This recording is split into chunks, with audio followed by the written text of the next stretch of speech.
我哋嘅人體咧最濕就係邊啲嘢咧？肌肉萎縮咗之後黐實咗，氣血唔通嘛，咁啊跟住有啲經絡啊啲附近肌肉咧咪萎縮咯，萎縮咗咧黐實咗，黐實咗咧喺而家中西醫學度咧就最難搞嘅呢類嘢，啱啱台長？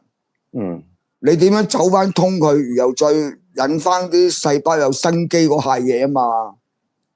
但係嗰啲手法我有嘅，但係我就啱我爭咗少巧妙咧，就冇諗到將佢嗰個交接位啊，有兩樣工具咧，個交接位時間咧就喺佢嗰度咧，我又受咗啟發。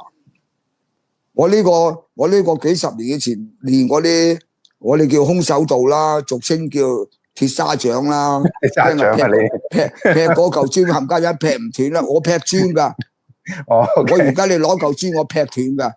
咁你變咗咧，你咪全部打到入邊嗰啲血脈啊，啲肌肉咪麻木晒啲神經，啱唔啱啊？係麻木神經晒，你拉唔到噶。有一個整翻通噶，知唔知？整翻通晒啊！全部整翻通晒，不容易，不容易。呢次喺台灣咧，我係揾到我自己要揾嘅嘢，揾到我自己要揾嘅嘢。因為你有啲地方唔通咧，你去100歲都不容易啊，冇話百幾啊，啱唔啱啊？但你真係全身乜嘢咧都要打通晒。呢次我知道咧係可以點打通。如果正常之下冇意外咧，冇意外啊！而家世間人咧去到81、2歲咧，係應該好濕碎。即係我揾到嘅方法嚇。哦，有意外就難講啦。同埋你嘅意外包括你自己冇節制，係咪？明知故犯。啲飲食又唔正常喎，特登又唔應該有啲基本嘅基礎嘅人體保健嘅功法，你都唔練啊，冇計啦，啱唔啱啊？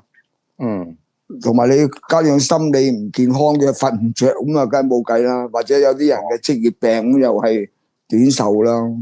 嗯，如果正常情況之下咧，你去到百零歲咧，而家個時代咧應該冇問題。即係話呢次嚟台灣測試到啊。